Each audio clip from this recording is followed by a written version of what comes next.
Selamat pagi, selamat siang, selamat malam semuanya. Perkenalkan saya Stefanus Angga Badara Prima dari Universitas Agung Podomoro. Saya dosen yang mengampu mata kuliah retorika pada bahasa Inggris atau Rhetoric in English.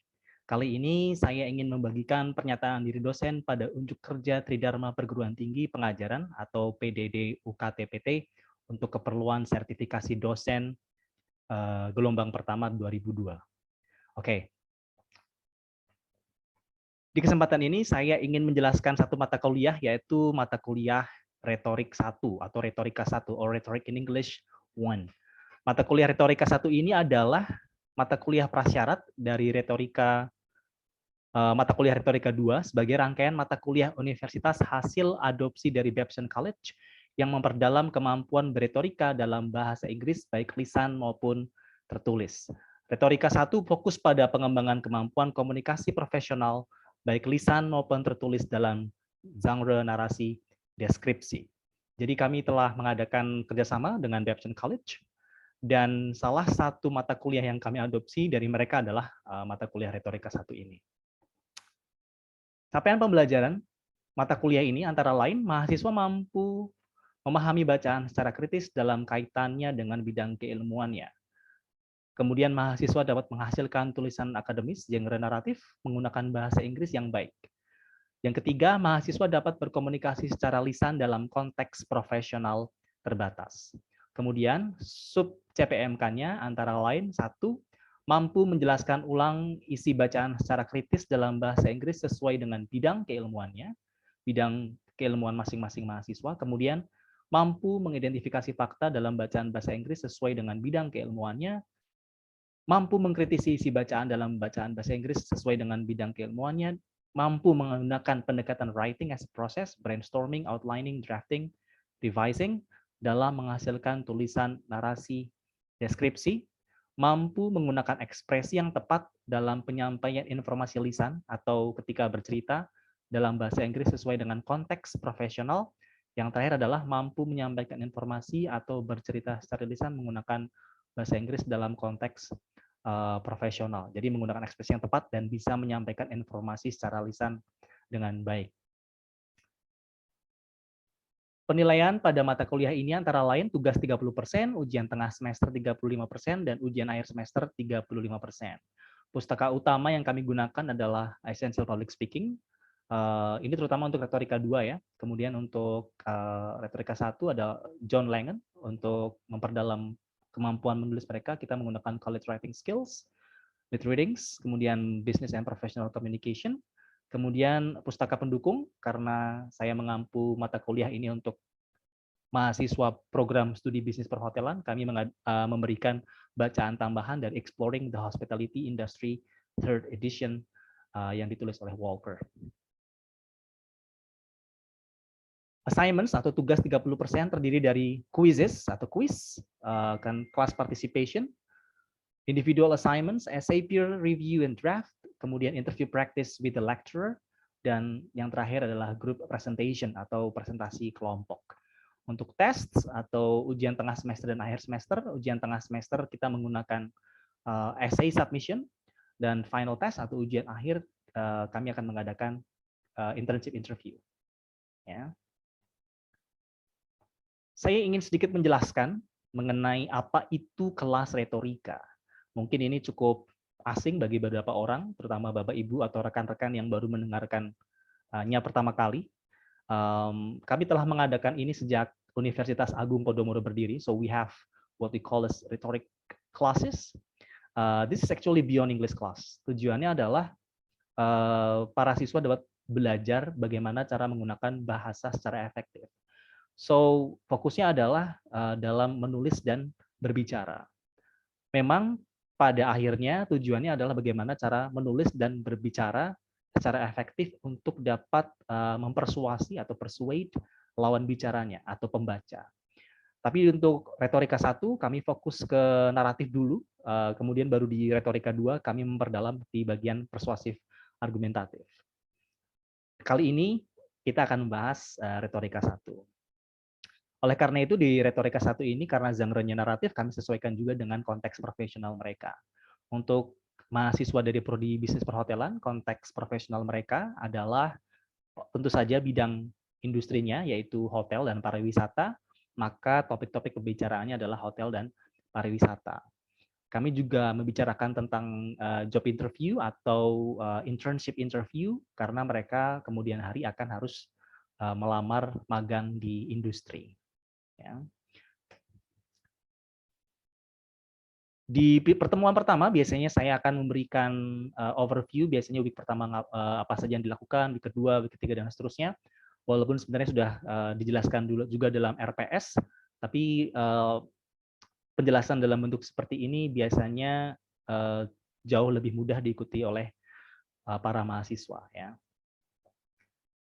Kali ini untuk video pengajaran, saya akan menjelaskan, akan memberikan satu klip dari real class yang berasal dari week 3. Ini terjadi di delivery interaction assessment. Tapi untuk kelas bahasa Inggris, kelas bahasa, assessment sendiri itu bentuknya bermacam-macam. Tidak hanya dalam di akhir, tapi kami juga selalu ada namanya formative assessment ketika siswa itu sedang membangun pengetahuan yang dia dapat. Maka jika ada vocabulary yang susah atau kosakata yang susah harus kita bahas. Kita harus memastikan bahwa siswa memahami bahan bacaan agar di kemudian hari bisa mengerjakan tugas-tugas dengan baik, seperti tugas menulis singkat, tugas menulis esai narasi singkat, dan seterusnya. Ya. Sekali lagi, ini adalah real class berdasarkan RPS mata kuliah Retorika 1 yang sudah saya upload ke Sister. Kemudian ini terjadi di semester 1, real class ini terjadi di semester 1, ganjil 2021-2022.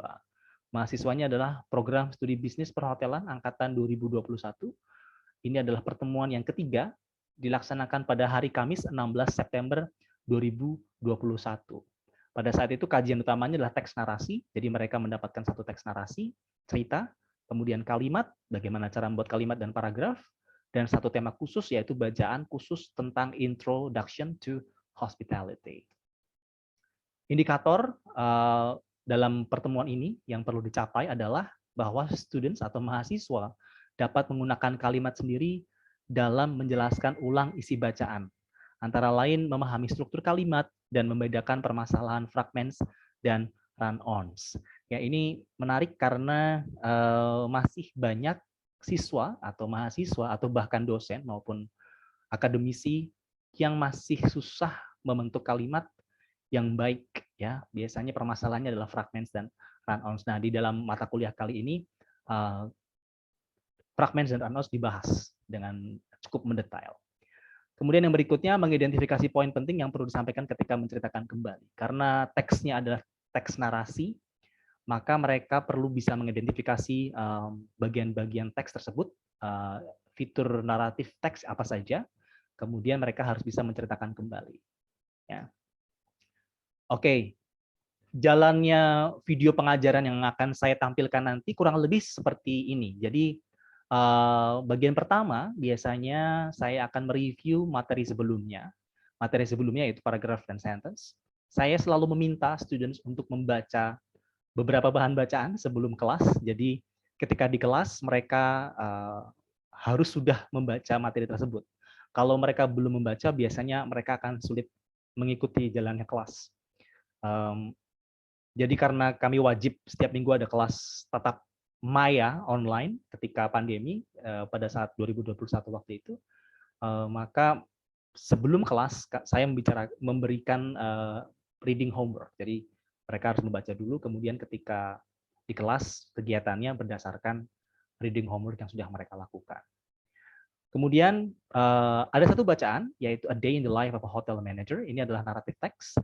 Saya meminta students, para mahasiswa, untuk mengidentifikasi bagian-bagian teks tersebut yang atau mengkategorisasikan bagian-bagian teks tersebut ke dalam fitur-fitur teks naratif.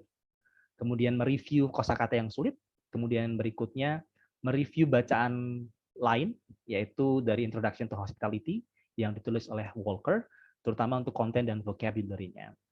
Bacaan-bacaan ini nanti penting sekali karena akan saya minta mereka di ujian tengah semester ketika mereka menulis esai, saya minta mereka untuk mengutip ya beberapa bagian dari bacaan yang pernah mereka baca di pertemuan sebelumnya. Jadi mereka harus mengutip dan harus kaitkan dengan pengalaman pribadi masing-masing.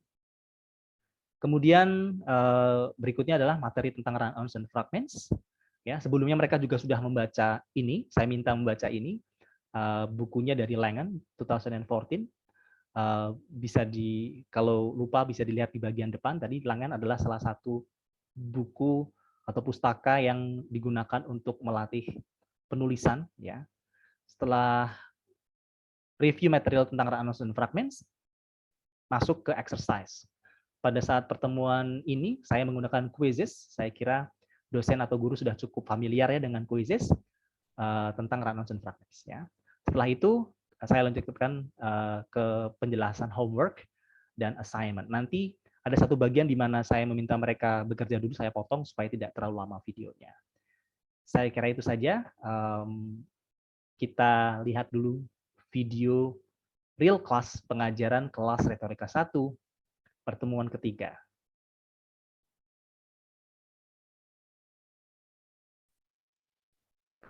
Kemurnian 2.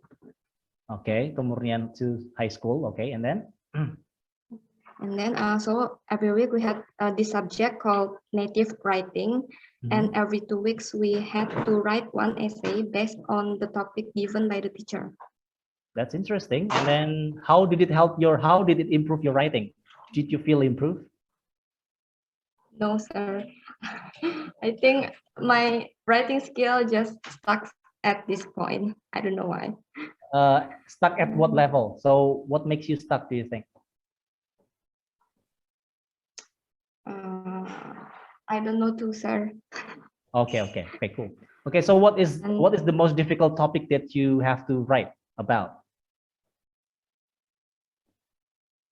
I forgot about the topics because there are too many topics back then. Mention one, any random topic that you still remember? I believe you still remember one, right? I think it's narrative text, maybe like narrative text. Okay, yes, we have to write something like that. You have to tell a story. Yes. Okay. Right. So yeah, when you write, it is important for you to get a lot of input. Okay. Input can be in the forms of reading or watching movies, watching documentaries, right? Watching films, okay? Reading comics, reading articles, novels, etc. So the more you read, the more you watch, the more you observe, the more you listen, the better your writing will be. Ya, jadi intinya adalah input. So if you seldom watch movies, if you never watch cartoons or anime, if you never have any input from different or variety of sources, it will be very difficult for you to produce a writing. Ya, apalagi kalau kalian tidak pernah bepergian, you never travel, you never really observe people, it will be difficult, right? You can write well if you observe well, right? You look at people, you look at the situation, you can describe a setting, then you can be a good writer. Yeah, it takes a lot, yeah, but you will be better. Yeah, that's why film-film itu penulis skripnya pasti bagus. The Marvel movies, Avengers, yeah, they have good writers. Penulisnya sangat bagus. Okay, now let's move on to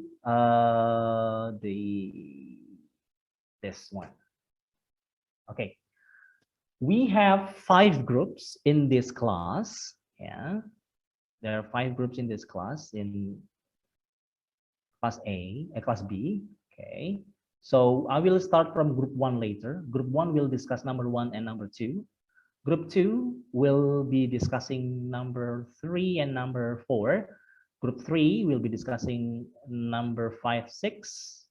Group 4, 7, 8. Group 5. 9 and 10. Okay, this one is group 1, 2, 3, 4, and this one is 5. Okay, are you ready, or do you need time to get ready? See from the text from factors becomes one of the most important things while working at a hotel. On the last paragraph, you definitely have to like working with people. You have to have good communication skill. You need to be a multitasker. You will need strong financial skill and be interested in trends. From those sentences, we are supposed to maintain good attitudes and characters while working at a hotel, such as like working with people, have a good communication skill, multitasker, strong financial skill, and be interested in trends. Next. It's that, sir. All right, so group 1. Okay, so after I read your slides, I think there are a little bit misunderstandings about what you need to discuss, right? So let's go back to focus on significant events, because when I was explaining about this, I want you to find the elements of personal narrative, right? You still remember about it, right? When you write a personal narrative and you create a personal narrative, you need to do these things, the things that are listed on the table. Nah, number 1 is that you have to focus on significant events. It means when you write a personal narrative, you're gonna have to focus on significant events only, because there will be a lot of events that you have experienced in your life, but you will not tell all of the events, will you? Right? So kan tidak akan kalian ceritakan semua kan ketika kalian membuat sebuah personal narrative, just like what Brian did, right? He doesn't tell us where he was born, like the name of the hospital that he was born in, the name of his neighbors, or his birthday parties. He didn't tell us about it. So focus on significant events mean that Brian decided to tell only the education. If you still remember the education and his first job, I think. What was his first job? First job in the hostel industry. What was his first job? Do you remember? What was it? Porter.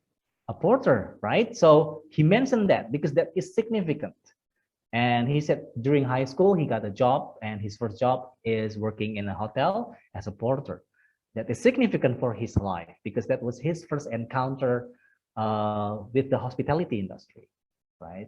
I think because of that experience, then he got inspired, and then he moved on, and he got enrolled in a hotel school in a Shannon College in Ireland. Yeah, and then he continued talking about going across before you go up, and then eventually he became the GM at the hotel. Yeah, so he just mentioned the significant events. So itu maksudnya ya, group 1. Group 1 tadi. All right, let's go back. Let's go back to the slide.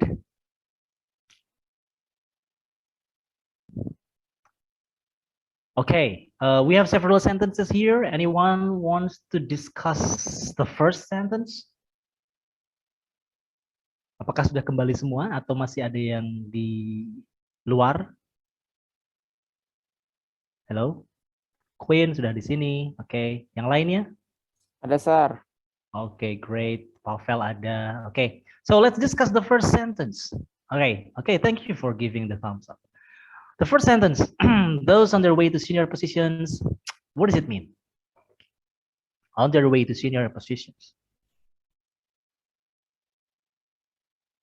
Apa ya kira-kira ya? Menuju posisi lebih tinggi. Menuju posisi lebih tinggi. Thank you, William. You're right. On their way to senior position, it means if you're still new and still trying to get more experience, you're still junior, okay, still entry level. So you will probably work 10 to 12 hours per day. It does not mean that directors or managers do not work 10 to 12 hours per day, though. They still work 10 to 12 hours per day if required. So ini seperti, ya sudah keadaannya seperti itu. I'm not glorifying this because working too much is dangerous for people. That's why in hospitality industry you have shifts, right? Ada shift juga.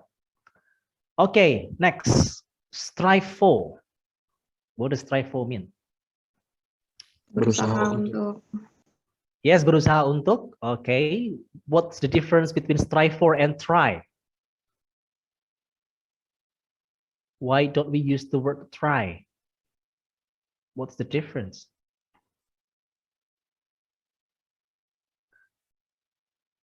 If you try, you do not use all the resources that you have, okay? So if you strive for, you work harder, you try harder. Okay, makanya ada yang beberapa yang menerjemahkan jadi berjuang. Okay, strive for, berjuang. Next, intangible.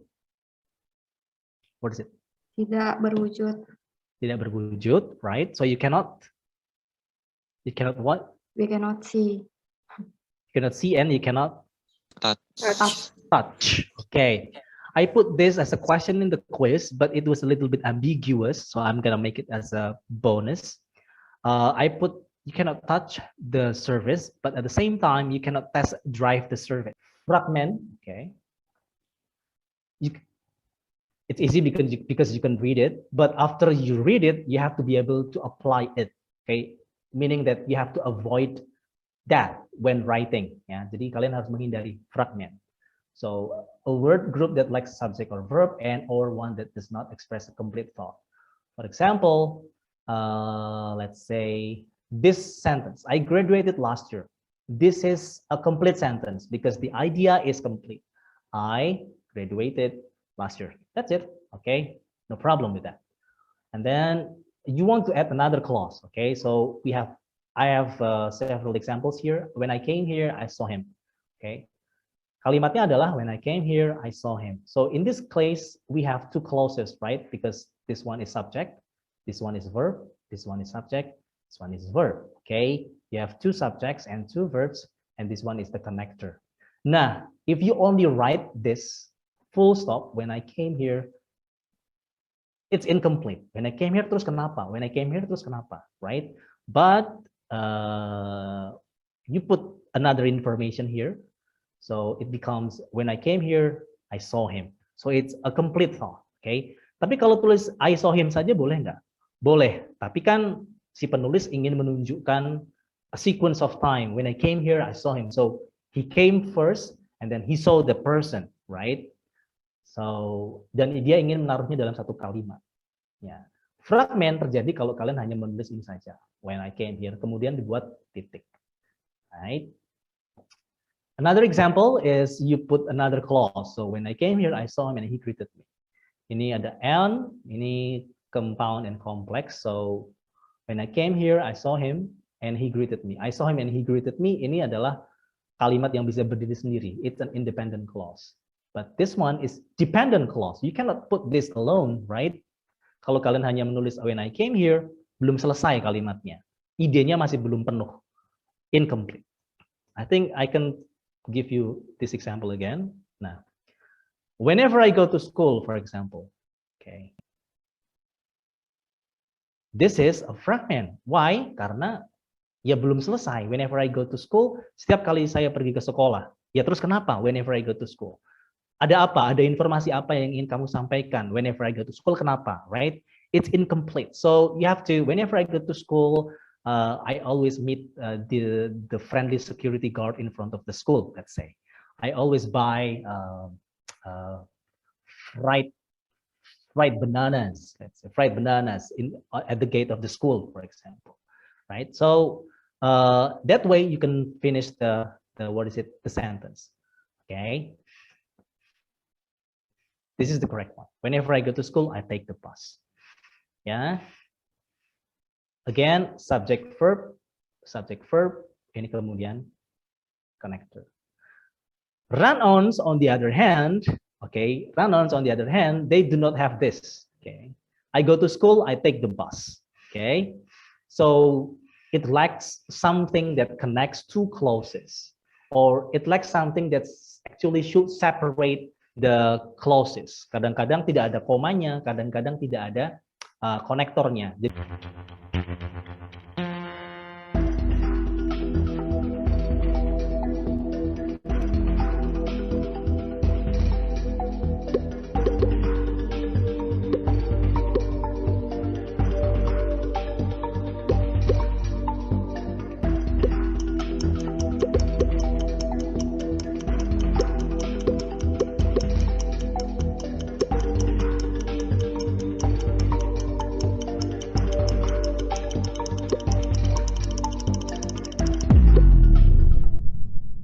Time's up. 2 students skip quiz. Okay, Jacqueline first, Kim the second, Cecil. Okay, I know this is difficult. Let's see. Okay. The question is, which option below contains fragment? Okay, fragment tadi adalah, if you still remember, okay, it is incomplete thought. Okay, so actually it is not a sentence, but the writer decided to end it with a full stop. Okay, so it is not a sentence, but it looks like a sentence. Nah, tadi banyak yang menjawab pilihan kedua. Okay, as you begin your career in hospitality, it is important to make a commitment to excellence. It is not a fragment. This is correct. The sentence is fine. Karena apa? Because you have connector here, and it is separated by a comma, and it is complete because it has this. It is important to make a commitment to excellence. You can become whatever what you aspire to become. Okay, nothing is wrong with the sentence, right? Subject, verb, this is the connector. The last sentence, you can become whatever you want. Subject, verb, connector, subject, verb. Nothing is wrong with that, okay? The problem is in the first option, okay? As you begin your career in hospitality, full stop. Seharusnya tidak dikasih full stop dong, right? It has to be like this sentence.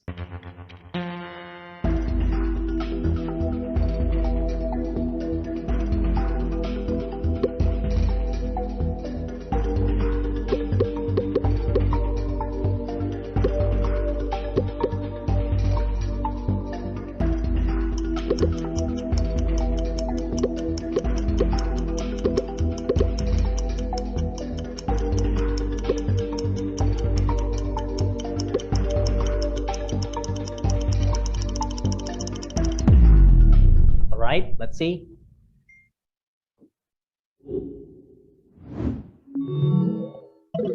Oh, Cynthia comes first, Kimberly comes second, Daryl comes third. Okay, okay. Still confused? Okay, some students still confused. Let's see. The question is, which options below containing run-on? Run-on adalah sebuah kalimat yang membutuhkan connector actually. It needs connector, or at least it needs something to separate between the clause, right? Nah, kita lihat.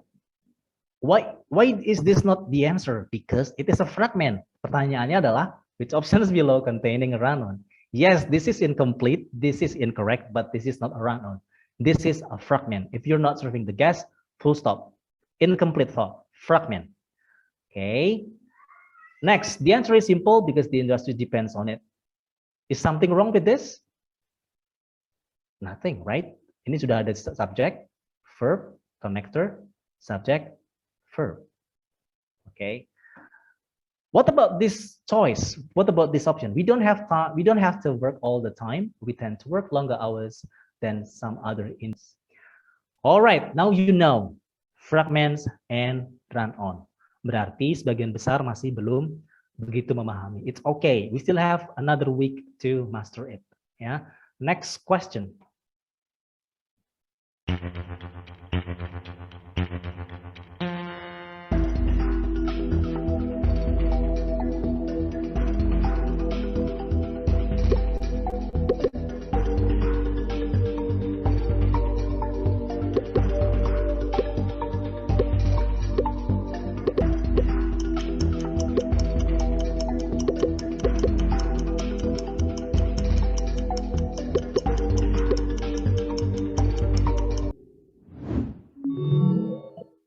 Okay, Kimberly now in the first place, Jacqueline second. Okay, yeah, most of you got it right. When and where. I think it's clear, yeah. When he was 14, kemudian where they had an audience with the general manager. So when he was 14, itu adalah dependent clause. Okay, so this is a complex sentence, yeah, combined with another complex sentence. So yes. You got it right. Nomor ini ada yang milih satu, ada yang ini ya. Tidak mungkin what karena agak aneh. Karena where ini, kata where ini menjelaskan the region, right? The region where they have. Baik, itu tadi adalah video pengajaran dari mata kuliah Retorika 1 yang saya ampu. Semoga videonya bermanfaat. Tidak ada saran atau kritik bisa disampaikan di komen di bawah. Terima kasih atas kesempatannya. Sampai jumpa lagi di kesempatan lain. Selamat pagi, selamat siang, dan selamat malam. Bye.